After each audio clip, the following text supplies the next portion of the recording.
Querido Senhor, Pai Santo, estamos em Tua presença, Senhor, para Te louvar. Obrigado, Senhor, por mais um dia que Tu nos concede. Obrigado pelo perdão dos nossos pecados, obrigado pela comunhão com a Tua igreja. Obrigado, meu Senhor, pelo Teu amor profundo revelado em nosso Senhor Jesus Cristo. Obrigado, Senhor, pelas lutas e pelas vitórias. Continua conosco, Senhor, nos ensinando a esperar na Tua misericórdia, na Tua provisão. Nos dá a Tua graça, a Tua paz cada dia. Abençoa os meus irmãos. Toma em Tuas santas mãos cada vida, crianças, jovens e adultos. Deus fiel, Deus bondoso, ouve a nossa petição. Em nome de Jesus Cristo nós te pedimos e te agradecemos. Amém. Meus queridos irmãos, a paz do Senhor, bom dia! Estamos de volta com a palavra ao amanhecer.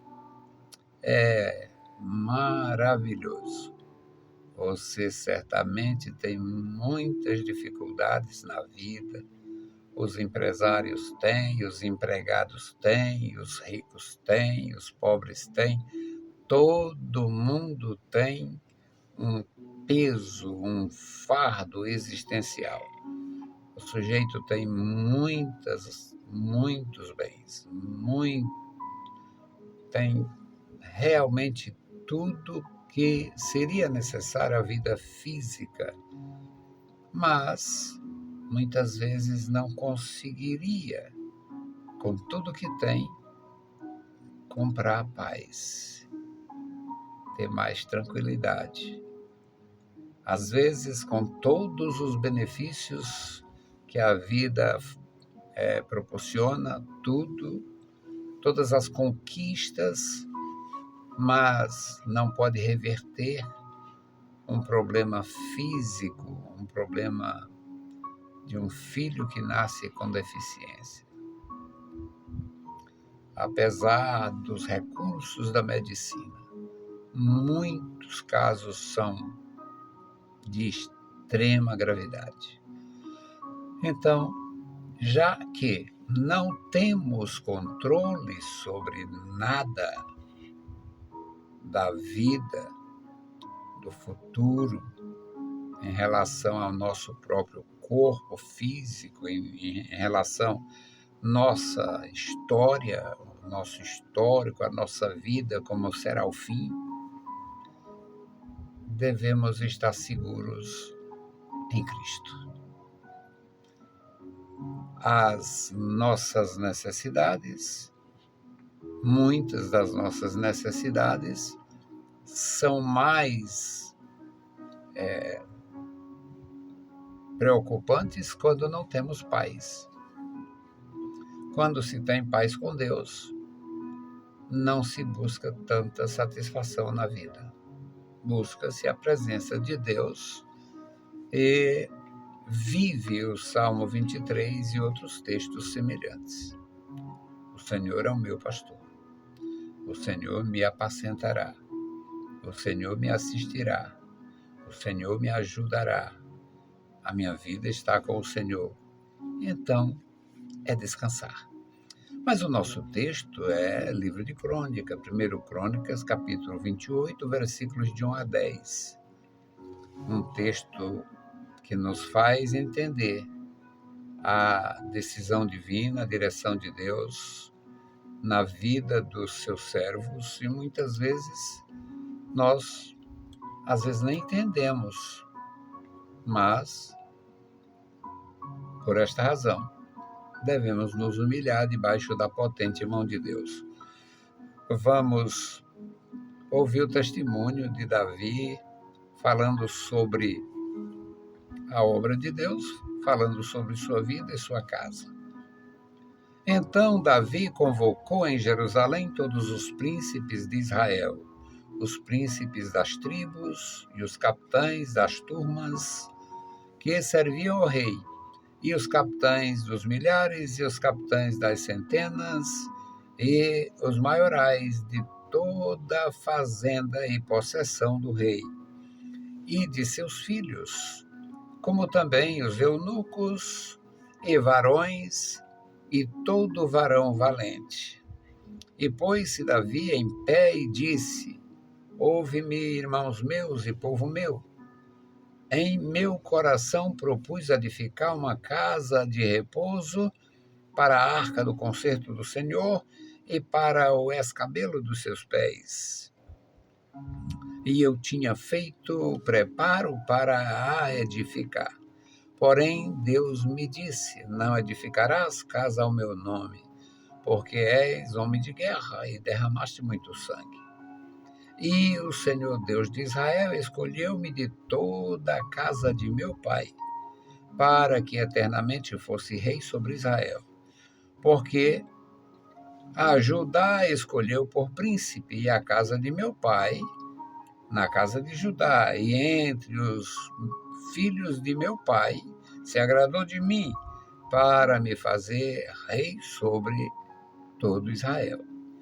E de todos os meus filhos, porque muitos filhos me deu o Senhor, escolheu ele o meu filho Salomão, para se assentar no trono do reino do Senhor sobre Israel. E disse-me, teu filho Salomão, ele edificará a minha casa e os meus átrios, porque eu escolhi para filho e lhe serei por pai. E estabelecerei o seu reino para sempre, se perseverar em cumprir os meus mandamentos e os meus juízos, como até o dia de hoje. Agora, pois, perante os olhos de todo Israel, a congregação do Senhor, e perante os ouvidos do nosso Deus, guardai e buscai todos os mandamentos do Senhor vosso Deus, para que possuais esta boa terra e façais herdar vossos filhos depois de vós para sempre. E tu, meu filho Salomão, conhece o Deus de teu pai e serve-o com um coração perfeito e com a alma voluntária, porque esquadrinha o Senhor todos os corações e entende todas as imaginações dos pensamentos. Se o buscares, será achado de ti. Porém, se o deixares, rejeitar-te-á para sempre. Olhai, pois, agora, porque o Senhor te escolheu para edificares uma casa para o santuário. Esforça-te e faz a obra. Louvado seja o bendito nome do Senhor. Meus queridos irmãos, eu friso sempre quando ministro, quando ensino, quando leio e quando avalio, quando prego, quando exponho a palavra, a linguagem de Deus. É como se Deus tivesse igual a nós, fosse igual a nós, só conhecesse o agora. Deus conhece tudo. Deus chamou Abraão, fez as promessas, Abraão foi fiel ao Senhor e o Senhor está comprometido com Abraão para sempre. Para sempre. Compromissos de Deus são assim. O Senhor está comprometido com Abraão para sempre. Abraão morreu com 175 anos e só 400 anos depois da chamada a Abraão é que Deus deu a terra física para edificar a nação de Israel, os filhos de Abraão. E este povo já passou por todo tipo de provação, porque na condição humana que temos, que somos, nós somos frágeis. E as nossas fragilidades, às vezes, é uma questão muito pessoal. Às vezes, é uma questão externa. Mas ela expõe, toda a questão expõe. E Israel foi muito exposto. Davi foi um homem muito exposto. Na condição de líder militar, ele era encarregado de batalhas, ele era um comandante em chefe e fez muitas guerras. E isto foi o motivo dele não ter a permissão de Deus para construir o templo, para edificar o templo, a casa de Deus. Agora, é como se Deus fosse igual ao homem, falando igual ao homem, tanto em relação a Davi, mostrando o porquê do impedimento dele não construir o templo, e também em relação ao Salomão, como se Deus não soubesse que o Salomão, a partir dos 20 anos de reinado, iria enveredar, iria desagradar, iria entristecer o Senhor, ao ponto de ser cortado. E Salomão foi cortado. Então, é uma leitura para fazer a gente pensar, meditar nesta palavra. O Davi era o final do seu reino e ele convoca o povo para fazer ciente o povo. Aqui ele convoca toda a nação. Toda a nação está representada. Davi convocou em Jerusalém todos os príncipes, todos os representantes das 12 tribos, todos os príncipes de Israel, todos os príncipes das tribos. Mas não ficou nisto, ele convocou os capitães das turmas, que serviam o rei, ou seja, a sua estrutura, a estrutura do seu reino, que estava terminando, quem sabe, ano 39 do seu reino. E os capitães dos milhares, aqui eram os grandes comandantes, os capitães das centenas, comandantes de médio poder. No Novo Testamento, isso aqui seriam chamados os centuriões. E os capitães ou maiorais de toda a fazenda e possessão do rei, os que eram responsáveis pela pecuária, responsáveis pela agricultura, responsáveis pela importação, responsáveis pela exportação, responsáveis pelo treinamento, a formação militar, todos os que estão envolvidos com a estrutura do rei, e também os que estavam envolvidos em defender o patrimônio e o bem-estar de seus filhos, que eram muitos, ele diz aqui nesse texto, muitos filhos, como também ele escolhe os eunucos, que eram encarregados dos armazéns, de outras atividades, os eunucos e os varões, que eram realmente uma espécie de treinadores dos militares.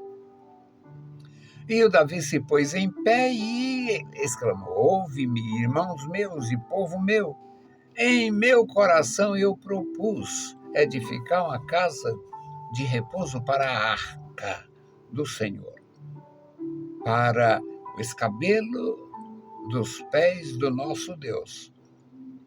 O escabelo é uma linguagem figurada, como se fosse assim como o rei precisava da banqueta de botar os pés.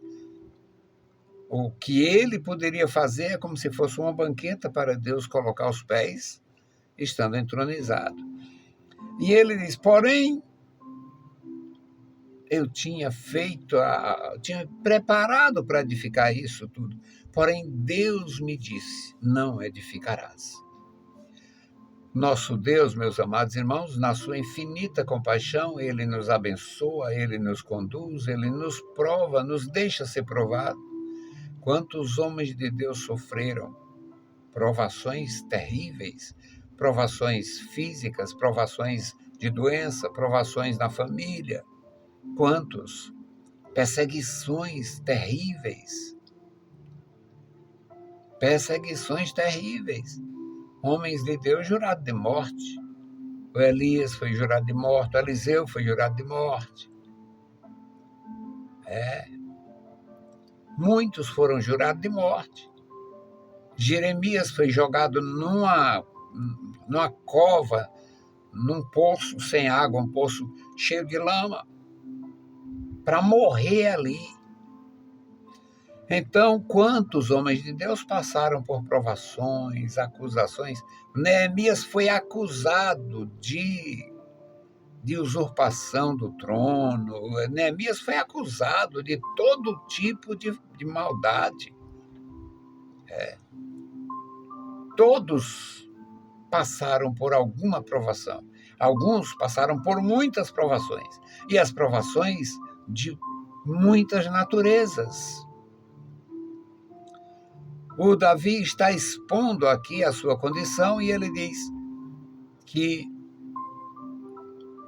Deus disse para ele: você não vai construir. O Senhor me disse: não edificarás uma casa ao meu nome, porque és um homem de guerra. Ora, mas não era um comandante? Não fazia guerra de fato? Não era responsável pelo exército? És homem de guerra e derramaste muito sangue. Na guerra matam, na guerra morrem-se. É como se Deus tivesse a nossa limitação, falasse como nós, pensasse como nós e só fosse até onde a gente vai. Eu queria que você pensasse nisto.